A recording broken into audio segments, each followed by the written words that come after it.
en vain. Chaque fois que le nom d'Hachem il apparaît parce qu'il vous a été dicté, alors il y a une raison de le dire. Mais si un jour, c'est vous qui prenez l'initiative de lancer un sujet dans lequel vous allez mettre Hachem, ce sujet, il ne peut pas être à la hauteur d'Akadosh Baruch Hu. La seule chose que veut Hachem, c'est qu'on le craigne. Kadosh Baruch Hu veut qu'on ait un rapport entre nous qui soit de père à fils. Mais quand c'est de ma propre initiative que je parle d'Akadosh Baruch Hu, prononcer son nom, hein, c'est le rentrer dans un cadre que moi j'ai créé. Et ça, mes chers amis, c'est impossible.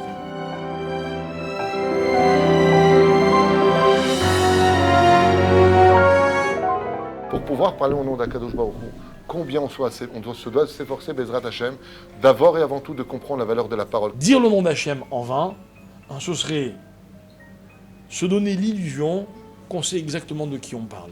Voilà en quoi c'est une faute. Si tu veux vraiment connaître Hachem, t'approcher d'Hachem, il faut passer par le biais de la Torah.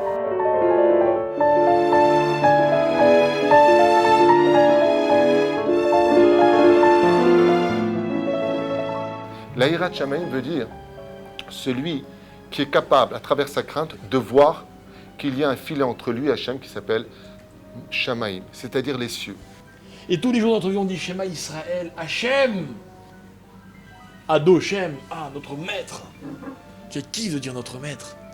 Comme il a dit le Rav, on se l'approprie. Bien réfléchir quand tu montes au Sefer Torah, bien lire, ne te précipite pas, prends ton temps, il mène un mili. Quand moi je parle d'Hachem, c'est avec mes mots. Quand vous me dites oui, on a compris, je suis sûr que vous êtes sincère. Vous avez compris de mes mots, ok, ce que vous pouvez comprendre selon vos mots à vous. Vous vous rendez compte le décalage? On parle d'Hachem. On parle d'Hachem. Je me suis mis de côté.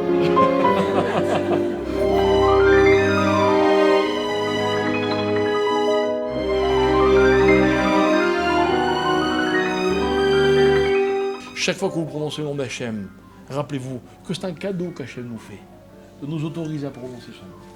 Et un des processus qui a le plus de force de faire reculer le Melech HaMashiach, c'est à cause des Shvuat Shav. C'est parce qu'on jure pour rien. On jure pour rien. Sur la Torah, je te le jure, un couple se dispute. Ouais. Je te jure, tu sors d'ici, c'est fini entre nous. Tu sais ce que tu viens de dire? Avec Akadosh Baruch Hu, on ne pourra jamais tout dire. Hein, ce que la Torah nous demande, c'est de dire le maximum. Tout celui qui jure au nom de Dieu peut être certain qu'il apportera la pauvreté dans sa maison en contrepartie de son âme.